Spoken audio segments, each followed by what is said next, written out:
next, make sure we're back. Your boy DRQ Beats. Hold on, it's your girl Tori Chu, but I'm getting situated here. Yeah, you should. They tried to set me up right now. They ain't let me know we was gonna go live. Excuse me, Tori is paying attention, but what's more attention is, I saw you before. I can't forget. I can never forget a sexy chocolate person in the room. So. Stop it. There she go. No, it's 3 of them. So what you want me to say? All right, so cool. You fellas want to introduce yourself first off. What's the name of your group? We go by Wild Stylers. Wild Stylers. Yeah. Okay, cool. And who's the members of the group? My name 2D. I go by Hayes. Call me X. All right. Yeah. So we have rappers, singers, producers. Who plays what position? Well, me and 2D, Hayes and 2D, we're the artists, the front runners. And we got the producer, the exclusive, best producer in New Jersey. So you say. Promise. Anyway. Well, I mean, that's how the team gotta move. That's how the team gotta move. You gotta believe you're the best. Listen, I definitely respect and appreciate confidence. But when it gets down to the get down, Now it's factual.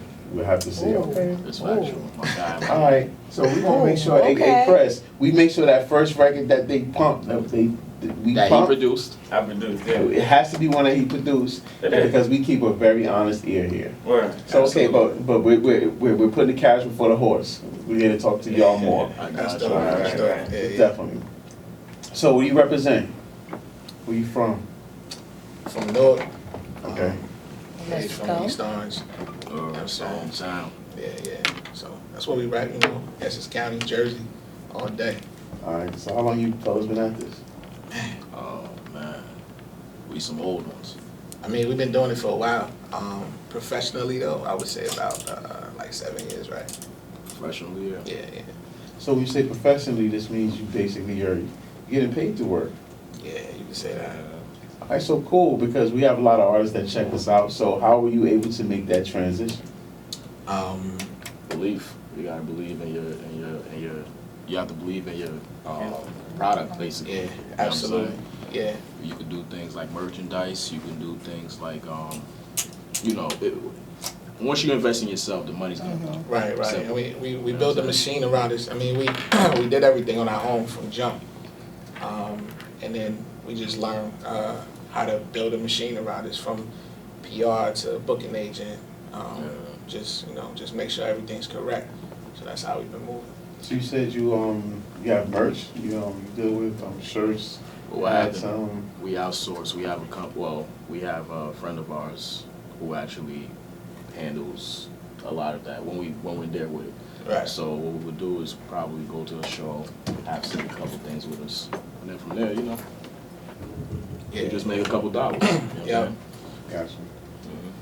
Okay, well, I mean, I definitely want to just let everybody out there know that before everything even started, I looked at the flight. I'm like, yo, I know one of them dudes. But I really like to see people from the hood be in the hood. Right. Because it gives a different volume to what's going on out there. And so I see you guys out there in the hood. I saw y'all at an event and y'all were giving love. Y'all were showing love and y'all were like there for the whole night. I left before you guys, but y'all was there for the whole night. Do you still, what is your view on giving love and giving back to the community? It's your due diligence. You have to do it. Yeah. You gotta understand. You came up in the hood. There's another youngie coming up in the hood. And if you call yourself an OG or you call yourself, from that place, to put that on your back, you gotta make sure you set that path for the next person. Right. Somebody said it for us. You know what I'm saying? So you gotta make sure you go back. And even then, you don't gotta do much. If you could throw $100 towards some type of, like notebooks and pencils, you do that. Right. There's a mother out there that's doing it by herself that's gonna need it. So you Right. make sure you go out there and you just do that. So how do you feel about, I know. So how do you feel about a lot of people that don't give back to the hood, who kind of forget where they come from, or like people say now, like the Act Hollywood? I mean, honestly, I mean, personally, my opinion, I can't judge them because you gotta know what their situation is. You know what I'm saying? They might be going through something. They might, you know, their family might be going through something. You know what I mean? And they may be only be able to, you know, give back to their family. So, you know, you can't really judge them. You know, it does look bad, but at the same time, you don't know what that man going through. Everybody's situation different, so you just gotta respect it. Only thing I can It just is, say is if you have a particular artist that's actually winning like that Right. and can't give back, you might not want to go back. Because a lot of times the hood look at it as, you know, this is your responsibility. If you're repping us, then you know you need to kind of still have a foothold in, and you still need to actually show face and still actually, you know, even, and it's not always on a financial level. It's a way of just, sometimes you just give that bit of inspiration to someone who just feel like, yo, I don't think I could do this, and you're showing that you can win. So, you know, I mean, a good example of that is like when Jaheim had officially popped, he slid off. But now he tried to go back to his own neighborhood, and they lets them know, like, listen, you can't come back here. Yeah. Because you're not from here, like you say. So that's very important. And another example I like to give of, you know, who's actually winning so serious but keeps a foothold in his neighborhood is like a Fetty. Like, yo, he takes care of so many people and looks out for so many people to where he can walk down there, like, not, for all the accolades of the things he's done, he can still walk down a regular street Right. and still love it for Yo, it. shout out to Fetty too. We see you doing work in Jersey. You know what I'm Right. saying? Like, yo, hit us up, Wild Stylist. But like, nah, that's real. And at the end of the day, like I said, everybody see, like 2D say you can't judge anybody, but just make sure, I mean, you just feel better. I don't even see why people can't go back. You know what I'm saying? Like, Right. you know what I mean? Well, some Like, people can't go back because they become so detached. Yeah. Like That's even what Redman was See still that in the man, hood. word, see that man When he was getting rolling. platinum albums, he was still in the hood. Naughty by Nature was still in the hood. Yeah. And you saw them driving down Main Street like, hey, oh, okay, hey, boo. Yeah. You know? So it was a lot of people that, definitely say, like, I'll never forget MTV Cribs. When they went to Redman That was House his album. over there on Classic. South Orange Avenue, I was like, what? No, is this man crazy? And at the time, I didn't get it. And I was like, this is ridiculous. But now I get it. Like, he was real. That's what time it was. Yeah. Homies out on the block. You know, and I had a lot of respect for Redman. I still do have a lot of respect for Redman. And that actually, I think that was one of the most popular MTV Cribs. But what If I remember right, yeah, the ratings for that one Right. was But the what- highest.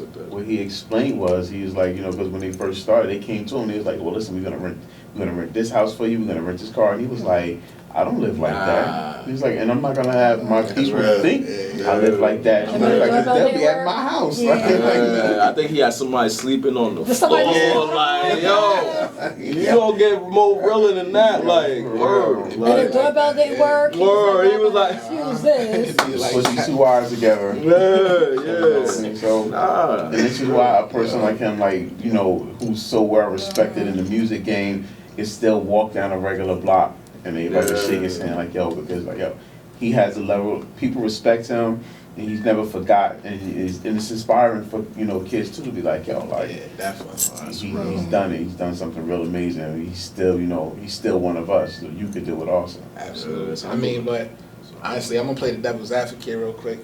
Play it. Look, you ready? Yeah. Because there are some people that, you know, they got burned by the hood. You know what I'm saying? They don't Right. want to come back. You know what I'm Right. saying? So you can't. You don't know that. Like I said, you don't know that man's situation.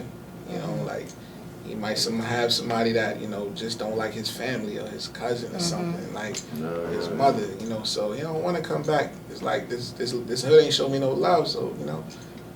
Well, see, the thing is, the thing too is, we get that. Right. But I mean, like sometimes, and that's actually a good one, you know, because me, I'm gonna be 100. I'm gone. Just because I was born in North, and this is like, you know, a good, you know, topic we discussed, you know, a couple weeks ago with another artist. He's like, you got people that's from the hood, that's from the hood, and you got people that are from the streets. You could be on the same block, but you could be, to be from the street is something totally different. Just because you grew up on this block don't mean you're of. So I'm like, you're right, because me, like people, when I tell people where I grew up, they look at me and say, no way in the world you just grew up in North. Like, yeah, well, I stayed in the house. I knew, like, I stayed out of the nonsense. So, you know, at a certain point, I don't feel like I owe.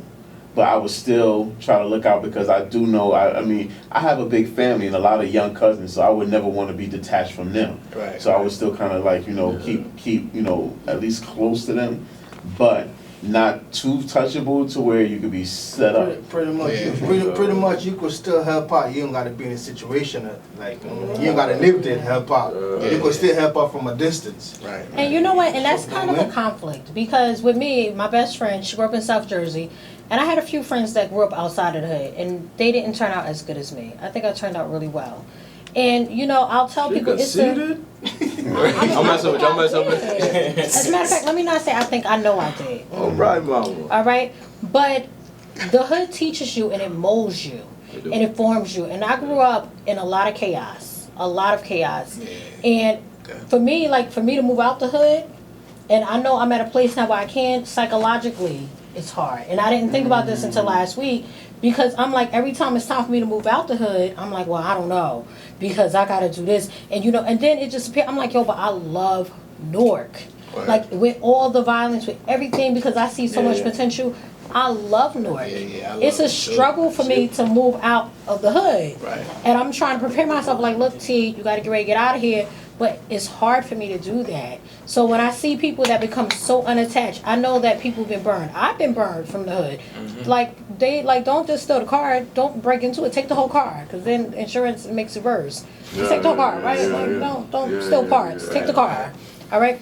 But with all that being said, we're here to interview you guys. So tell us about your music. You got it. Speak on. Now you got I it. mean, our music, we like to have fun with it, but at the same time, everything that we put out, if you actually listen to it, it may be just one or two bars, but we like to speak on things that